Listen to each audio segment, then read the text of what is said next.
Hello. Great Thank job. you. Great job. Fantastic. Well, couldn't have done it without Barbara and Annette and Karen and Mary. Michael, tell us a little bit about the experience. Well, it was great talking to them, and Shirley, Shirley looked beautiful. We knew we had her for a limited time, and we went back and forth. Let's put it this way: a week ago or 2 weeks ago, we didn't even have her. We had approached her. Johnny has the strong connection there because he had interviewed her, but we had approached Shirley months ago. I don't even remember at this point, but it just didn't look like it was going to happen. And then, we went back to her and I asked if we could at least get a video, and we didn't get an answer on that. And then we sort of gave up the idea of even doing the thing, to be honest with you, before we announced we were doing it. That's why you guys were announcing you were doing stuff, and we started talking about this last April, and it came, it went. I was researching the different platforms. Zoom, I was using a little Zoom in my personal life with people. But my son works for Atlantic Records, and he works in Manhattan. And when the pandemic hit, obviously they closed everything down, so they sent him here to my house. And, so we've always had a little recording studio here, and so he started doing stuff for work with StreamYard.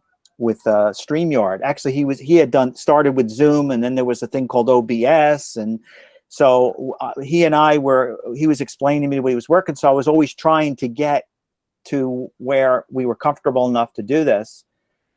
And we ended up, there was a guy named Seth Radusky, he's the one that did the LA Law thing with Susan Day. And when I saw that, he had this thing called StreamYard. And so that happened to be what my son said. Yes, let's use StreamYard. So he's done many of these things. And so he and I just started planning it without even know if we were going to do it. And then when we didn't get Shirley, because we felt if we didn't have Shirley, what are we going to do? But then we decided to go ahead and do something anyway with Danny, because Danny was on board. And lo and behold, one day I got a text, and so did Johnny, from Shirley's people saying, Shirley's in, but there are conditions. Okay, not bad. So we were able to have her for a limited time, and we took what we could get. How are you? I'm good, I'm happy to say. Oh, me too. I'm so thrilled to see you. Nice to see you, Johnny. You look wonderful. Thank you. So Johnny did a great job handling her, and sort of really got that together. So tell us, what was your biggest impression of the meet? What was your biggest maybe thing that you learned? What was your biggest takeaway? I don't know, because to be honest with you, I will have to watch this later and hear it, because when you work in television, you never hear things. I'm always looking ahead. I had cue sheets. I had questions, like a script. I had a script. I had the still slides. I had everything. And so it was me always to stay one step ahead of Johnny. And I kept telling my son, who was actually the operator of the stuff, I think he's going to use clip 7 next. I think he's going to use clip 7 next. And then all of a sudden we had a clip of David from the show where Danny steals all his hair and his whatnot, right? And so we had the clip when he comes in the kitchen and says, okay, let's call the police. And this all started when I lost my pickle. So when he started talking about David, that's like clip 7. And I'm telling Joseph, okay, it's clip 7, it's clip 7, it's clip 7. And then he said the word summer days. I said, no, that's 8. We got to go to 8. Yeah, you gave your love to me, and I remember perfectly, high above all time and space, and I remember summer days. So it's listening to Johnny, it's looking at that, it's trying to think ahead of where he's going.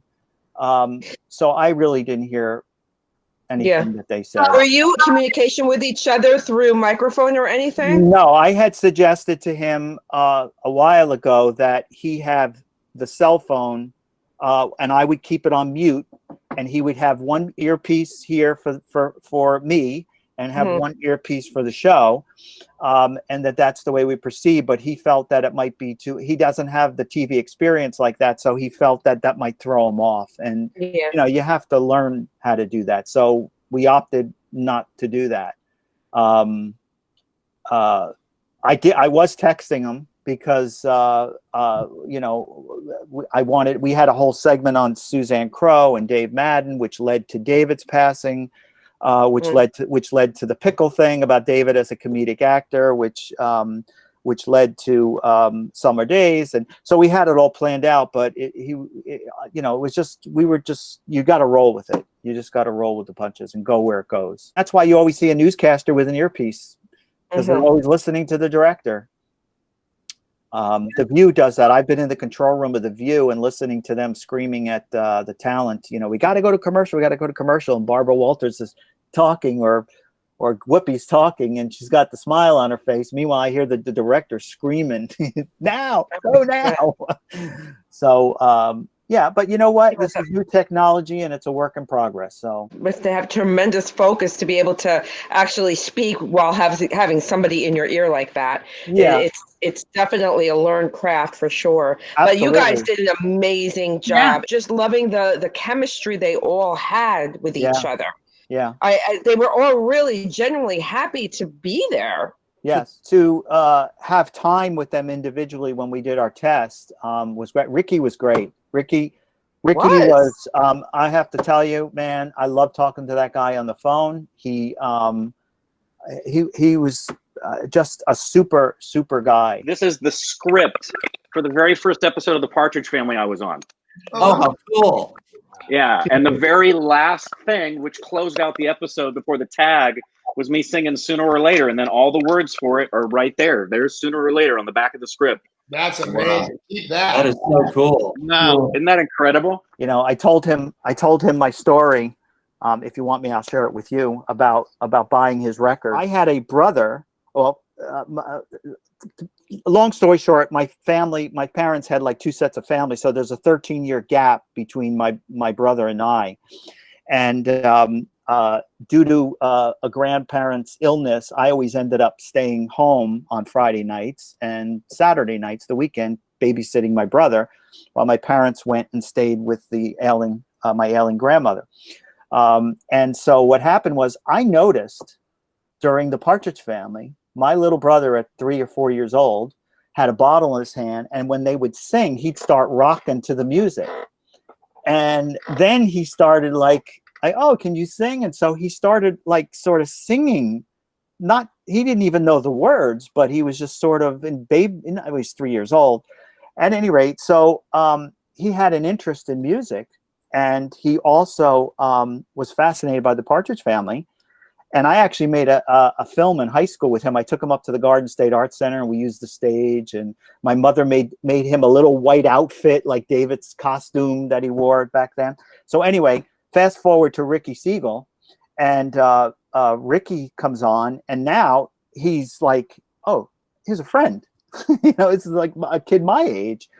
And so I said, and that first episode when he sang, I said, wow, you know, maybe I could teach my brother to sing like him. And so what happened is that weekend, the Siegel family was on a show called Wonderama here in New York. I don't know if you all remember it. I remember it well. Okay, and Ricky Siegel was on that Sunday, and his parents were there, and they were singing, and he talked about this album. They held up the album that was just released.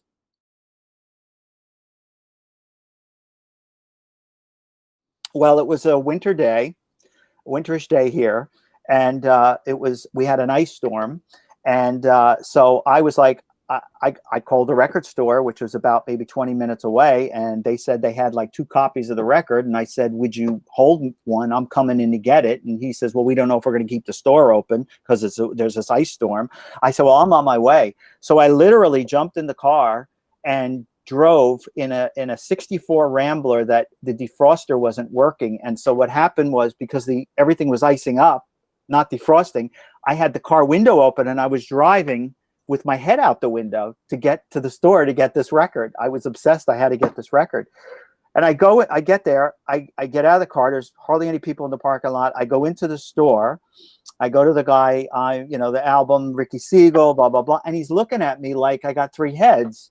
And then then he sort of like got a smirk on his face. And so I paid him, I got the record, and I'm walking out saying, what the heck is this guy like? Does he think, well, because I bought this record or I came out in a storm? And I get in the car, and first of all, I cleaned off the windows. And as I get in the car and go to look in the rearview mirror to back up, I looked at my head from the wind and the ice, my hair was sticking straight up, literally icicles.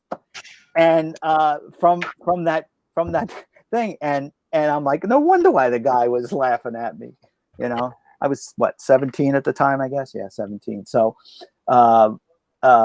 at any rate, that was my funny story, and I told him, and he said, I'm more impressed that you bought the album than the other. He was just really a super guy. He really was nice, and Bruce was cool to talk to. And so one thing I felt like talking with Brian, we did a nice little chat, although he had problems tonight. How I felt like I've known these guys forever. Yeah, that's what it was. I mean, when Danny popped on the screen, Danny. Hey, before I talk to Jones, how glad I am she's here. What the hell are we doing looking like the Brady Bunch? Oh my God! What's this about? And Danny had come to All My Children back in the 80s. He met with our casting director, and so I had heard that he was coming, and so I made sure I went up and introduced myself to him. And that was in the late 80s, I think. And so I reminded him of that, which of course, he goes, did I do All My Children? He goes, because I don't remember much back. I said, no, you only came to talk to the casting director. So at any rate, that was it. And Ann Moses, first of all, I called her and asked her if she wanted to. Johnny put us in touch, and I called her, and Johnny had told her I worked on All My Children. And so for the first 15 minutes, she was grilling me about All My Children because it was her favorite show, and asking me questions about the cast and everything. And, so, because like you all, I have her book sitting right here. I have it. And she was just a great lady, and she is. And, when I sent everybody a email last night, just saying, okay, we're 24 hours away. I'm going to send an email with the link at 7:45, 5:45 your time, 7:45 for John Baylor. And she was the first one to answer. And today, when I asked her a question about her pictures, and she's answered, and she said, I'm ready and looking forward to it. You can just read her. Anne, a question for you. How did you get involved on the set of the Partridge Family and setting up the Tiger Beat magazine, the Partridge Family official magazine? Well, the Screen Gems showed it to my publisher, Chuck Laufer, before it even aired. And he locked up the contracts to do the official Partridge Family magazine, and of course, special columns that were in Tiger Beat. So I was out on the set before it had even aired, and beginning to do my work. One of the limitations about StreamYard is you can only have 10 people in, but it is a studio. It's like a television studio. I mean, we didn't use it to its full capacity tonight. We could put, if anybody made a comment, we could put a comment on the screen. And we just felt with Shirley, we didn't want a comment to be posted that maybe we just felt like we were just going to go straight tonight. And so with John Baylor, we had to use the link that we sent to Shirley. So we knew that Shirley was only going to be with us for 10 minutes. And I think she went 15, but so then I sent John the link real quick, and then John jumped in. The session player list is crazy with credits. I mean, these guys were, the top-notch singers and songwriters of the day. The Wrecking Crew guy. Mm-hmm. Yeah, they were the best. I mean, You know, like David would say on stage, he said, "I learned from the very best," and he did. You know? Writing.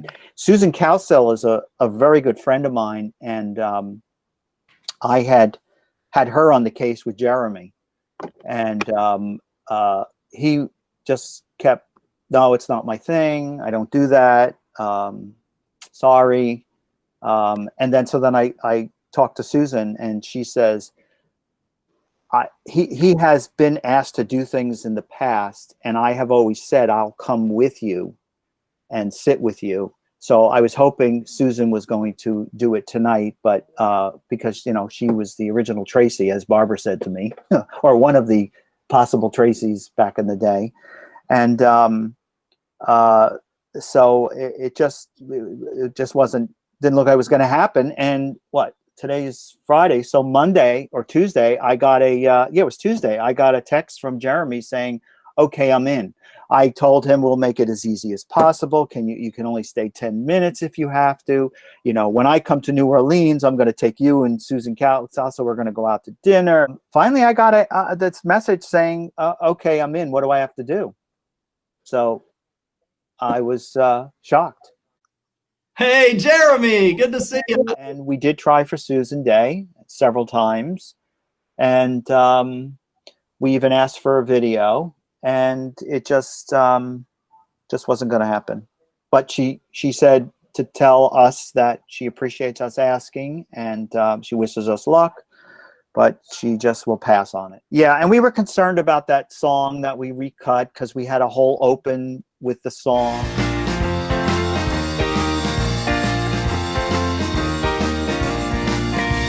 Well, hello world, that song we're singing. Come on, get happy. And then we had to we moved that music to the end because we were afraid that Facebook and YouTube might pull us down. We've been doing a lot of research. I talked to a lot of people.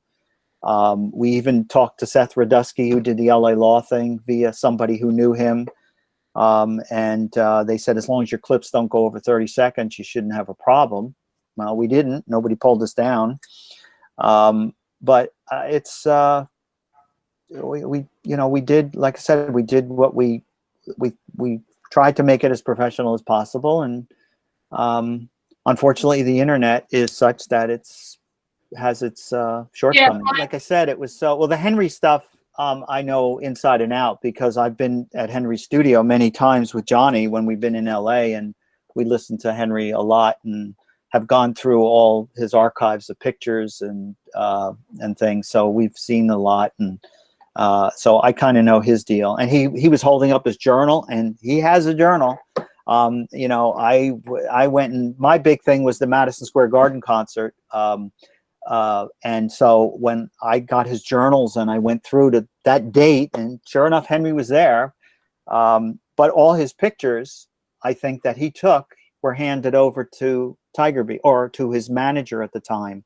So that's why Henry doesn't seem to have his pictures. Yeah, I mean, he had a great face, you know. And I mean, I spent hours looking at his face framed up like that, you know. It was so familiar to me, you know.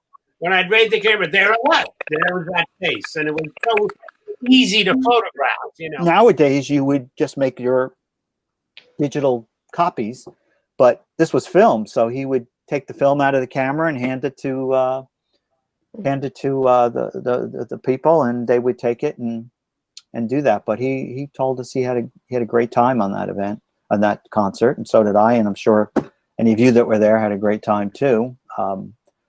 And the pictures you see from Getty are really from the Daily News, I think, that were given, sold or whatever, because it always has that guy's credit, whoever the photographer was. It's my opinion that there's no full footage. If there is, I mean, I last year I did see a video of David singing "Beginnings" from Madison Square Garden, and I knew it was from Madison Square Garden. First of all, it looks like what you've seen, the angle from that down stage where the news crew would sit. But also, I remember, and I have a cassette of it, and David was twirling the microphone, and the microphone became unplugged. And so there was a whole time where they were shuffling around giving him a microphone, and you could see that in that clip. So that's pretty far into his show. So, you know, maybe somebody has it, but I don't, I personally don't think a lot of it exists. It just doesn't seem that it, at the time, you know, like somebody said to me, well, maybe NBC covered it. And I said, no, David was on the Partridge Family. The Partridge Family was ABC. Why would they promote a show on ABC? They just wouldn't do it. You know, I have my cassette of Cousin Brucey talking about it. He came on the air and talked about it. I recorded that. I have the 6 o'clock Eyewitness News, and I have the 11 o'clock Eyewitness News on cassette. There was no VCRs back then, of course. So it was all over ABC. And when I started working there, of course, that was my search. So we know that you have some David stories, that you've met David over the years. Can you share anything with us? Any kind of cool experiences? Anything that stands out? Well, sure. I mean, the first time I met him was outside when he did Joseph. And I went the Sunday, I got there early, his first Sunday of his performance, and nobody was outside. And I had my brother and my sister with me, and we were going to the show. We got there early, got parking. And I think Barbara Pazmino was outside. I didn't know her then. Some other girl, I don't know who she was, but she was just waiting. And David came in a taxi cab, and he got out and was sitting there talking with us, and very low, you know, it wasn't no hyper. He was just, it wasn't people yelling or whatever. He was just talking to us on the street. And then he went and did the show. And then I saw, my sister took a picture of me with him. And when I started doing All My Children, but David was on our Eyewitness News show in Manhattan. Used to have a 5 o'clock where they would interview guests. And this one day they had David on promoting Joseph. And so I was training on All My Children, and I was across the street in a building. If anybody knows where Regis Philbin is done, our building, there's a Reebok building across the street. That used to be our studio, but it was a 1-floor building at the time. And so David was on the Eyewitness News. So I ran over. By the time I got to him, got there, he was in the lobby getting ready to leave. And I said to him, he was talking to some girl. I waited. She was done. He was obviously waiting for his ride to go to the theater. He said that when he was done, I said hi, and I said hi, and I said that, you know, work over All My Children and blah blah blah and blah blah blah. And I said, look, I said you were so great in Joseph. I just want to tell you. I just wanted to come over here and tell you that. And so I said I had a picture taken with you. If I came to the theater, would you sign it? He said, sure. If you can get in, fine. So I did. I went there on a Sunday. Now we're only talking. Let's see, it was March when he started, so April. So it was the middle of April, maybe towards the end of April. It was a Sunday, and I went there, and there were tons of people outside. It had just exploded. And he came in a limo and got out of the car and bolted into the backstage door, which was a real long way down an alleyway to the back. And I had my ABC jacket on, and I just said, well, let's see if they let me in. I just walked past everybody. I walked down this hallway. I opened the backstage door. I walked in, and he was there. Remember, they have the cast's name, and they have a pegboard, and it says out and in. So when the cast comes in, David, what he was just doing this, he took the peg out of his out above his name and put it in the in, so that the people, the director or whoever, knew that the whole cast was in, if everybody was in. I thought that was interesting. Anyway, he did that, and he turned around, and I said, hey, I said, you said you'd sign this, and he signed it and thanked me and went on his way. But the thing was, from March to April, it was just like back in the 70s. He was running to get into the building. And then there was the time when I took my son to see the signing in Sam Goody's when I had my 6-month-old son, and David just went nuts over him and told us to put him on the table. We put him on the table, and David was playing with them. I think some of you have seen that. Then there was the View when he let Bo hang around with us, and I took Bo on a tour of the All My Children facility, and spent time watching the rehearsal. What struck me, and I told Louise this, and I don't remember if she edited it or not, but what struck me about David when I sat in on the View rehearsal was how much he knew of the equipment. He just wasn't a singer. He knew, he was talking to the guitar player. Oh, what kind of pickup you got on that? Oh, that's a blah, blah, blah, blah, blah. And I'm not a guitar player, but I was like, man, this guy knows his stuff. He really knows his stuff. He was, underrated, as we all say, and had one of the great pop voices ever. Actually, I think he's better than pop. He had a voice. You had that voice with pop music. I mean, Johnny once said to me that, he said, Bobby Sherman is just, he's just a singer, but there's something about David. And I said, you're right. David's got soul. That's for sure. I did go see Blood Brothers with Susan Hubley, which was kind of cool. She was, had a part on All My Children. And it was funny because, again, this is when VCRs were just starting. And I had taped the episode she was in, and I brought in the tape, and I said, hey, take this home and look at it. And she did, and she came in. She said, where'd you get that? I said, oh, I taped it off the air. She goes, man, I haven't seen that in years. I haven't seen it in years.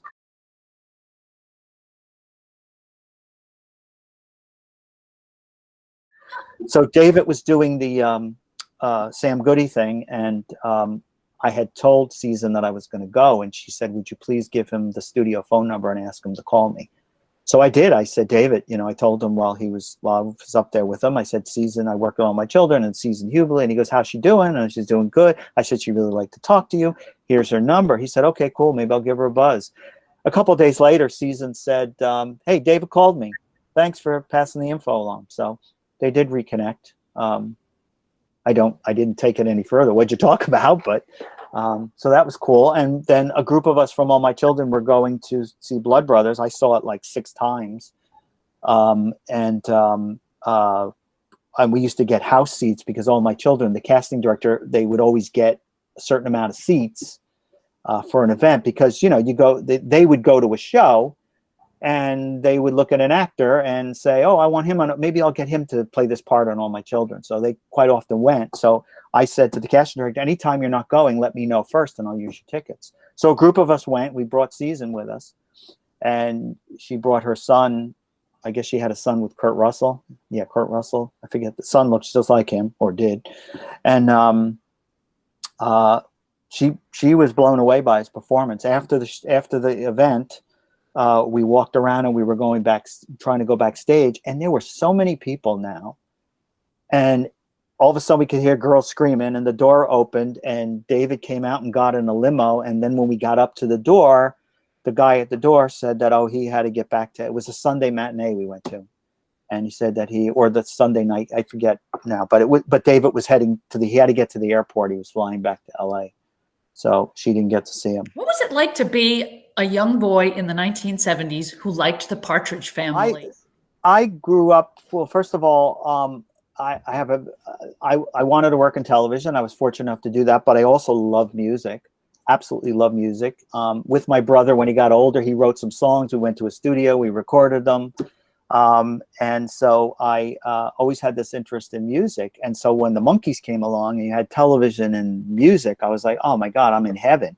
Of course, that ran its course. And I remember my mom seeing the promos for the Partridge Family in the summer of '70, and she kept saying, that's going to be a good show. Every time it came on, she would say, that's going to be a good show. That's going to be a good show. I said, okay, Mom, all right. It looks like it's going to be a good show. And so I was at a pool party that Friday night, and I was just up the street. I had my bike, and at 8:25, I got on my bike and headed down. And I just loved the whole music, television, theater, the whole thing. I just absolutely loved it. So I don't know what it was something that was, I know it wasn't cool in school, that I know, but I was always about me. So, you know what I mean? I was always like, my interest was my interest, and I didn't really share it with a lot of people anyway. So, Michael, do you think you will ever want to put your audio recording on YouTube for us to hear? Maybe. I do have the entire Madison Square Garden singing Happy Birthday to David. I have it because that's what Cousin Brucey was the MC. And cousin Brucey's, it was March, but David's birthday's in April. And cousin Brucey said, I know his birthday's next month or something like that. Let's sing happy birthday. And so I put my machine in record, and I have the whole thing. And it's funny, cousin Brucey doesn't sing well, but the whole garden singing happy birthday to David. I had thought about it actually before he passed away. I said, well, when he hits 70, I maybe put it up there, have a little Madison Square Garden singing happy birthday to David. Maybe, I don't know. I did share it with somebody many, many, many years ago. And one day I was looking at the clip of David singing the first song on Madison Square Garden, and it was always silent. And then all of a sudden one day, there was audio with it. And I said, wait a minute, that sounds exactly like my cassette. And so I took the cassette out and played the clip. I said, this is exactly the same. You could tell by the audience. The davidcassidy.com fan club ended up with a couple of the clips from the Art Center. Here's one thing. This is how I know it's mine. I really believe this. Okay. If you go to that website and you look at the set list, there's a song missing. David ended every show with I Think I Love You. It's not on the set list. If you look at it, the last song was Cherish. And that is because when I made the cassette for somebody, I didn't turn the cassette over and give them the other side. I just ran the side. I said, well, they only want to hear a little of it. So on my cassette it was Cherish at the show that he sang it at. And then the next, when you turn the tape over, he sang I Think I Love You. But you'll look at the set list. You can go on there right now and look at the set list for let's see, is it August 14th, 1971, Garden State Art Center. You look at the set list, you'll see it ends with Cherish. Or does it end with what? No, not Cherish. Cherish was 70. I know you got to look, but one of them says set list, and the bottom line is I Think I Love You is not on it. And so that was that. And then there was a clip on of him singing Summer Days. And there was a guy at David's concert. We sat, I don't know if any of you were ever at the Garden State Art Center, but they had lawn seats back in the day. And the best place to listen to a concert is on that lawn because nothing reverbs and inside the amphitheater. So I sat on the lawn for that show, and I had my recorder, and there was a guy who used to sit on, you'd bring a beach towel or a blanket. And there was a guy a couple spots away from us, and he was a real wise ass. I'll say that. And David, it was hot. And David said, he talked about a new album that was coming out. It wasn't released yet. It was coming out, he says, I think Wednesday. I've listened to this so many times, I know the dialogue. The only song that we ever heard of it was I Woke Up in Love This Morning, because that was the single. He said, I have a new album out. This is a song from it. And he said, this is the first time I'm performing it. And it was Summer Days. And he said, the name of the song is Summer Days. Now, it was August, and it was hot and humid. He said, the name of the song is Summer Days. And he paused, and he said, and that's just what these are. Meaning, these are summer days, because it was so hot on that stage. And when he said that, the guy over there goes, funny. He thinks he's funny. And that's on my tape. Well, when I listened to the clip that what's her name, Jane has on, or had, I don't think she has it there anymore, of him singing Summer Days, you could hear the intro and you can hear that guy say that. Now, maybe somebody near me had a cassette recorder and recorded it. I don't know. It sounds just like mine. So it ends up all over the place. So I don't know. One day it's there are times where the people are screaming so much that it is inaudible, but there are times where, like I said to Louise, that when David sings My First Night Alone Without You, and he says, you taught me how to live and be myself and how to give, it is reverbing in that arena. And it just sounds so great. It just really sounds so great. And the other thing you hear about it is that when he sang Ricky's tune, it was a different arrangement from the released version. It was more David style. It was bluesy, which was interesting because here he if you listen to it on the album, it's more pop straight ahead. Whereas if you listen to it of him singing it live, he sings it with a lot of bluesiness to it. which actually sounded better than the record. So maybe. Anyway.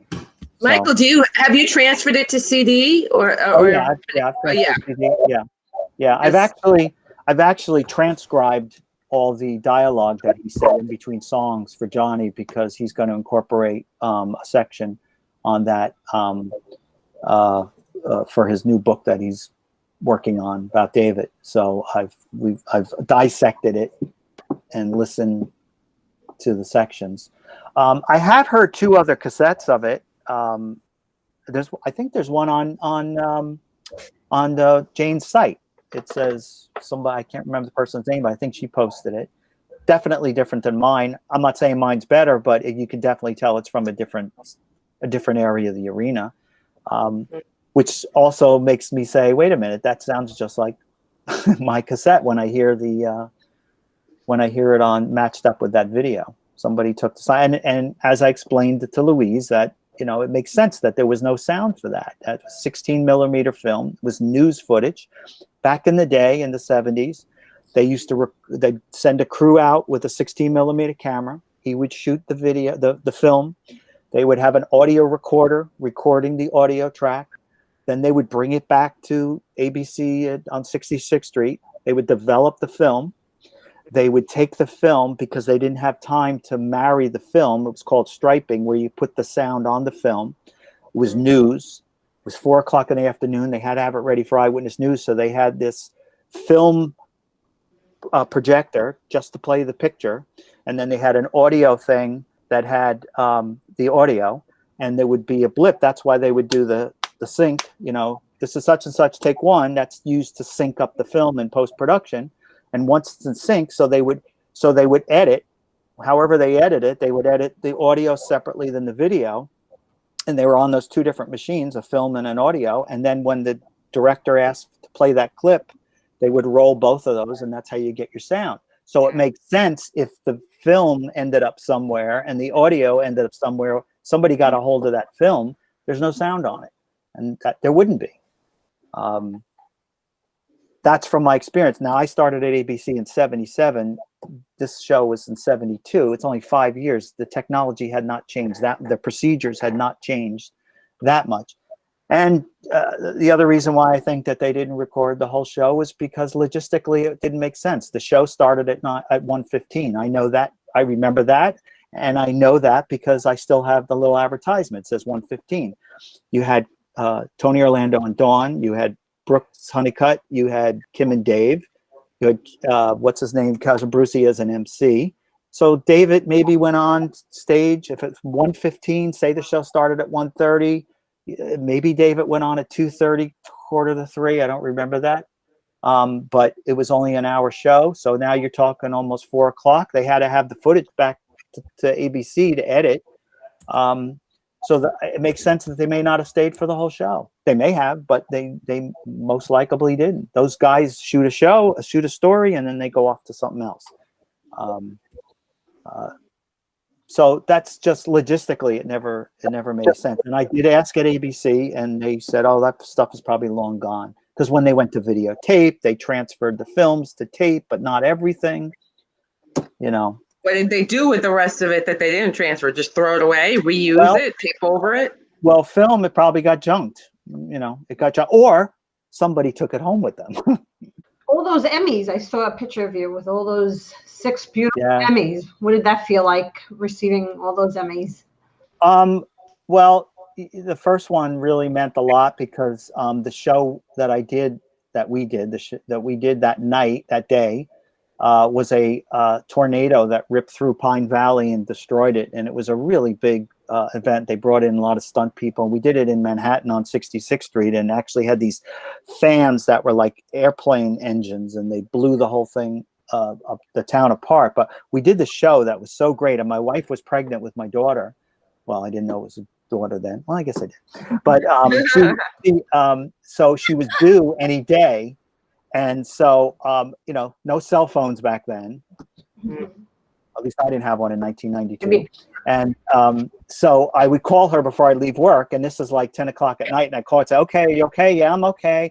All right, I'll see you in an hour." And I'd hang up, jump in the car, and go home. And when I got home, and went in to the garage through the kitchen. Her bags were packed sitting on the kitchen table, and I can hear her in the living room doing her breathing exercises. And I was like, oh, okay, well, I guess we're going to the hospital. So I went right from there to the hospital, and she had her daughter. But all the way there, I kept saying, this show that we did was amazing. I said, I don't know we'd ever get nominated, but if we did, I'm telling you, this show was like, I was so happy with this. And so a year later, we won an Emmy for it. And so that's that one means the most to me. I was lucky enough to win a couple more, and you know, they're okay. They're nice to have. I mean, I won't deny it, but you know, as you get older, they're still sitting on the shelf. But I don't mean to be so nonchalant about it. I do appreciate it. Yeah. So are they heavy? Like when you hold it, is it really heavy? Yeah, they were heavy. Sometimes they got cheaper when they made them. So yeah, it was fortunate. Not like an Oscar though. Yeah. Now, when Susan Lucci finally won her Emmy, were you there at that time when she won it? I was not at that event. I was supposed to be, but I was working with a group called the Rascals, the Young Rascals. I was working on a project with them, and I actually was sitting here editing with two of the members of the band. We were editing a project for them, and so we were watching it on TV that night that she won. So no, I wasn't there, but you know, she's a super lady, and I'm glad she finally won. She's still around. She looks great as always. It's amazing. So, but didn't Shirley look great tonight? Yeah, she looked beautiful. Did. She looked Unbelievable. She's 86. Yes, and she was alert, and she was we were very, very happy. Very happy. Johnny did a great job. She looked like she was glowing to me. Like she had a glow to her. Yeah. But Johnny rehearsed with, I don't mean he rehearsed with, he wasn't, but he just went over what I'm going to do. And then we went over exactly how we were going to bring her on. And when the time limit was up, I was going to be notified. And then I was going to come in and say it was time for Shirley to, again, if Johnny had the little earpiece, I would have just said it in his ear, but this was the way we came up with it. And actually, if there wasn't a pandemic, Johnny would have been here. Originally, the plan, obviously back in March, when we were talking about this, we didn't know that where we were going to be headed with this pandemic, but we had talked about, you'll come here, we'll do a nice setup, and you know, we'll run it from here, and then you can be on it, and I'll be off to the side, and everything's fine. But we had to make him the host from Ohio, which I said StreamYard uses only has 10 spots. So we already took up 2, one for me and Joseph, because we had to be in the stream to run it, and Johnny. So that was 2. When John Baylor joined in, we didn't have enough room, and we were trying to figure out. And because there was a time where Johnny thought that Shirley would stay longer, and we wanted to be fair to John.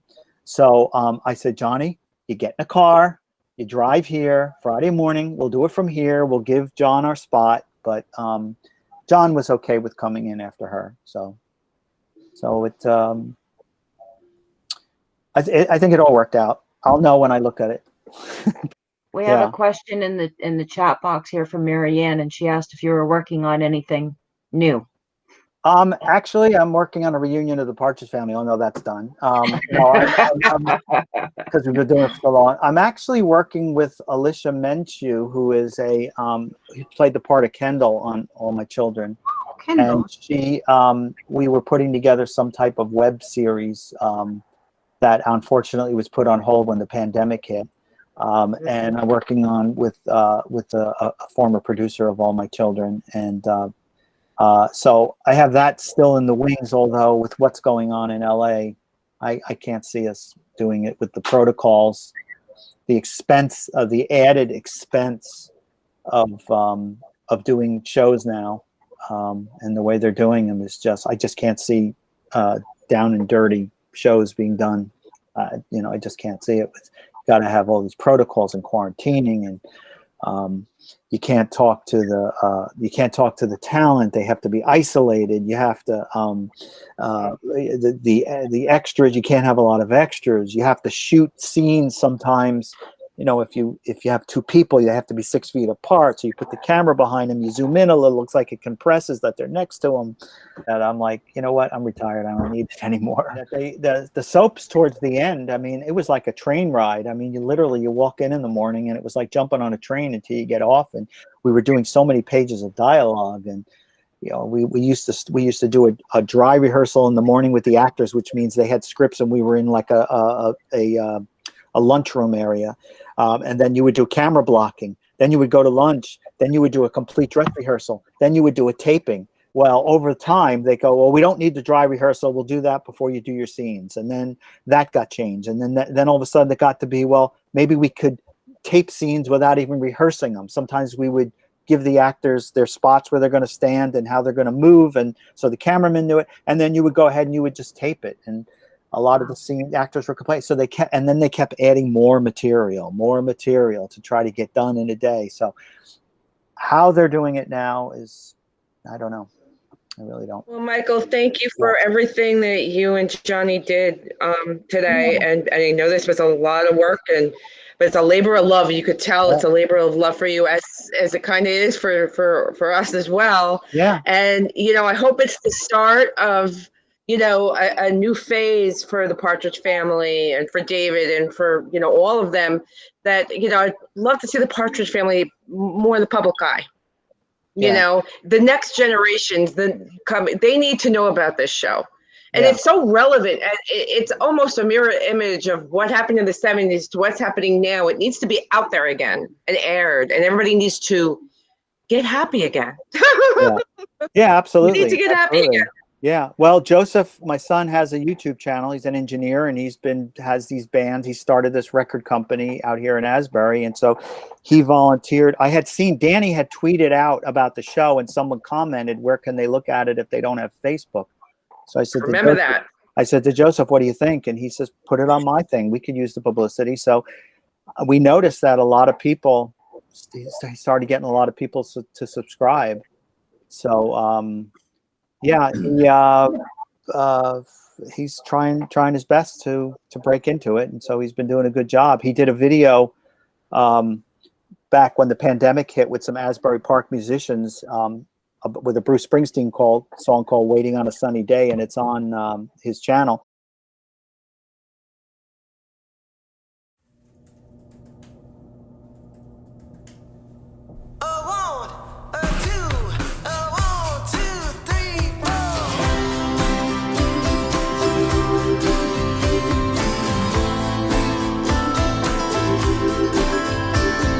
And Bruce commented, Bruce loved it, and all the money that they raised went to the Asbury music scene people.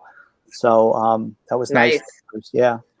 So but here we had this show, The Partridge Family, on a 20-something webpage. So it was good. There you go. That's good. It's a start. Yep. It's getting there. Yeah. So keep up the good work. Thank you so much. Yeah. Yeah. Well, we're all keeping up the good work. Facebook is helping, and YouTube, and events like this are important. 50 years for a TV show, you know, to last, and people want to do a reunion for it. That doesn't come around that often. Yeah, and it's too bad that the networks didn't, you know. But so yes, ABC was an extraordinary place to work. It really was back in the day. So yeah, sounds like it's been good to you. Yeah. A lot of great stories, a lot of big experiences. Yeah. So, all right, I'm going to leave you girls, if that's okay. Well, yeah. Thank you. Thank you, Mark. Thank you so much, Michael. Thank you, Michael. It was great. I know we can talk. All right. Take care, guys. Thank you. Thank you, Michael. Talking soon. Bye-bye. Bye. Thank you. Bye-bye.